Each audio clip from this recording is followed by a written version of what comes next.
Yet again, Blindsided by Alexander Zverev. I'll speak for myself, but, I feel pretty confident saying we as a whole, at least most of us, did not see this coming. In the midst of Zverev's best ever season in 2021, that summer I made a video about him titled Alexander Zverev is really confusing. And obviously a lot has happened since then, of course.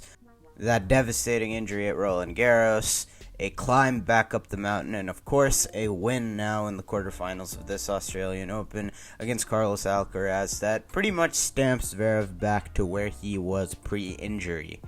I say a lot has changed since then, but I think my takeaways from that video in 2021, a lot of them still shine through today. They certainly did in this quarterfinal against Carlos Alcaraz, where this guy is at his most dangerous when the proverbial scoreboard pressure is off of him, whether that be within matches themselves or when he's just straight up counted out, considered a heavy underdog. That's typically when you see the best of Alexander Zverev. But I've got to say, I think this is the most drastic instance of that phenomenon I have seen since probably the 2020 US Open, and maybe even more so than that. I think that was the first time I really caught on to this, where that particular tournament, he looked so poor. I've never been less impressed by a run to a Grand Slam final than I was 2020 US Open Zverev, just dropping sets left, right, and center, seemingly constantly having to win ugly against non-tier 1 competition. And as a result, going into that final, the discourse was it felt like the final was a formality. It was seemingly a team coronation in the waiting. Because conversely, Dominic Thiem had rampaged through, a superior draw on the other side. The form between the two going in, it wasn't even a close call. There was a gulf there between Thiem and Zverev. And, of course, with this being the case, Zverev began that final, opening the shoulders, playing completely freely, really bullying Thiem for the better part of 2.5 sets. And here we get the other side of the coin, where once the finish line was actually in sight, some of the symptoms of him being mentally hamstrung in that situation started working their way right back into the match. The second serve yips, the passivity, all of it. And that played a big part in Dominic Thiem snatching victory from the jaws of defeat. And we have seen it, ever since the beginning of his career. When he gets these big name players, these elite best of the best guys with the older big three for a while, and now even Alcaraz, he's got his second win now on him in a major. Underdog Zverev is very much a thing. He always seems to show up in these matches. And really look no further than Roland Garros 2022, that first win over Alcaraz, where, again, you saw a similar type of deal. Zverev has not been a huge underdog very many times since that 2020 US Open final, but in 2022 at Roland Garros, Alcaraz was the new kid on the block, had been experiencing that breakout spring, obviously had captured Madrid going into the tournament in historic fashion, beating Djokovic and Nadal back-to-back. Right before, by the way, thrashing Zverev in the final. And conversely, you had Sasha struggle bussing his way to the quarterfinals, had to save match point against Baez early in the tournament, and, really was a good ways off from his best coming into that quarterfinal. Obviously, quarters and semi played some of, if not his best ever tennis on clay. But you had another similar situation there where it seemed like Alcaraz was in the ascendant, and Zverev was just going to be another stop on the road for a Carlos Alcaraz that even then was very much on the short list of guys that was a true contender to win that title. And then the match happened. And I think still to this day, that's the most clutch I've ever seen Zverev in a slam match of high stakes. After winning that match, he said something I remember along the lines of, I wanted to show I can still play some good tennis. And basically, every time he's played an Alcaraz or Sinner, it does feel like he has played with a little bit of a chip on his shoulder, considering, he was the golden boy of the next gen when he first kicked off in 2016, 2017. And now he probably feels he's been pushed to the back burner a little bit by those, Alcaraz, Sinner, Runa, etc., of guys of the next generation after those guys. And of course, it happened again yesterday. To me, I say this is the most drastic and violent display of underdog Zverev, because I was not giving him very much of a shot in this match, mainly because I felt like we were in for another match like they played at the US Open, where I felt like Sasha had just spent too much time on court, and that was going to come back to bite him. That certainly was the case in New York. I didn't think it was going to be as lopsided, but to actually pull the win, minimal chance in my head, and certainly to pull off the best levels Zverev has shown all year by a country mile, that seemed completely far-fetched for this tournament. The guy, really all year, not just for the Australian Open, United Cup too, he was just, scrapping out these matches on the back of him being one of the fittest players on tour. Hadn't really shown his top-end level all year to this point, and his Australian Open run included 2 wins that had seen him go over 4 hours, and deep into a 5th set tiebreak. Obviously, it's happened before with his track record, but this one I think the most unexpected. 85% first serve percentage, and for the better part of 2 sets, it was precision, accuracy, and sort of overwhelming power on the serve.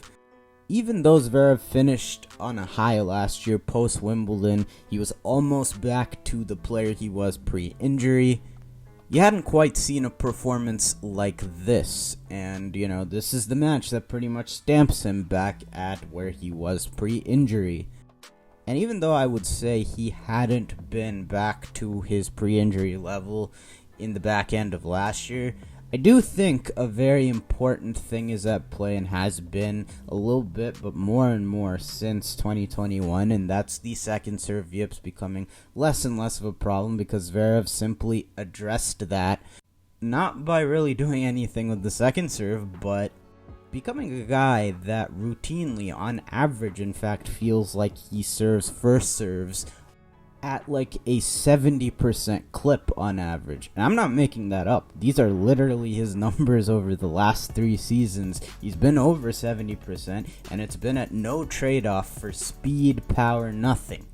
Obviously, you still see those shaky double faults occasionally, but not nearly at the frequency there used to be, because he just doesn't give himself as many chances to hit second serves these days. And it's no secret of why he's so difficult to deal with when he's in this type of a mood for pretty much anybody, because you got a guy that now makes this many first serves and has a first serve that's so big that it can put you on the back foot from the jump. And once you do put the ball back in play, or once things are neutral, the guy just eats up so much court with his lanky, long frame, covering the court like Medvedev, as good as anybody their size in the history of this sport. But unlike Medvedev, there's no power deficiency to speak of with Sasha. When he decides to hit his forehand, he has mammoth shots off of both wings, and there's no way through him, really. And that's the mistake I think Alcaraz has made in these 2 losses to Sasha in majors. You look at, the Djokovic US Open match with Zverev, or the Nadal French Open match in 2022. When Zverev's in the zone, what it comes down to, I think, is accepting that you're going to have to suffer. This is going to be a physical slog. You're not going to get sustained purchase trying to go through Sasha Zverev. His game is just a super uncomfortable combination of almost serve botting when he wants to, but also just particularly laterally being so watertight from the baseline. you're pretty much forced to go outside your plan A, where instead of trying to go through him, you gotta angle him around, you gotta bring him forward. All of this is necessary to keep it tight to the point where you give him a chance to let down mentally a little bit. Both those matches I'm referring to, Djokovic and Nadal pretty much did that. And we saw the version of Alcaraz that was doing that at Wimbledon last year. He found the balance that tournament, but since that has not been the case, by his own admission, he's trying to entertain. He will go for the ill-advised box office shot for the sake of, getting the crowd amped. And too often in these two matches he's lost to Zverev, he just did not make Sasha play. Zverev is so good at pace absorption. It doesn't matter who you are, how big a ball you hit. Sinner and Alcaraz now have both found this out on multiple occasions. If he's on, there's just no way through him, period, point blank. And honestly, I think Alcaraz tapped into that a little bit in that third set, particularly the breaker. He got Zverev forward, and, it's not for a lack of ability. He is definitely capable of being a defender that uses the different spins, uses the angles. But even though it worked for him, it didn't seem like he really saw the tactic there. Because that fourth set, there were chances there for sure. I mean, obviously, most notably, that 3-4 game where he brought it all the way back from 40 love.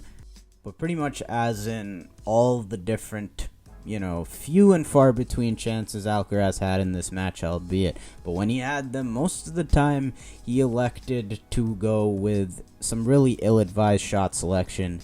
He played some unreal defense at that point at deuce at 3-4 when Zverev was serving. Got himself in a pretty advantageous position to just blast away with the forehand. Ended up hitting a dropper that had too much air. Zverev turned the point right back around off it. And that proved to be the key point. Zverev, there's never been a question with the fitness, but he was running on fumes a little bit at the back end of that fourth set. All the time on court seemed to be adding up. But to his credit, he made Alcaraz play. Alcaraz was not up to it, especially at a point in time where it should have been Carlos that was making Zverev play. But again, as I said, Zverev was just executing at such a high level that those chances for Alcaraz were indeed few and far between. And at the end of the day, I think you got potentially a new contender for best win of Zverev's career in slams. By ranking, it was his first top 5 victory in a slam. And I really think this is the one that pretty much stamps him as right back to that pre-injury level. While I didn't see this type of performance coming, beginning of the year, I still had Zverev in my top 5. Just felt that given his momentum at the end of last year, and the fact that unlike last year, he wasn't going to have to deal with, knocking off the rust, getting back into the groove off that long injury layoff. Just by virtue of that, I thought he was going to be right back in these positions, up there in the first tier contenders at, just about every slam except for Wimbledon. And now at the first major of the year, it feels like he has, already surpassed expectations. But that will do it for this video. Obviously, we got Sinner Djokovic ahead tonight. That, is poised to be the marquee match of this men's tournament. Really looking forward to that. I'll try to get semi-predictions out promptly as well.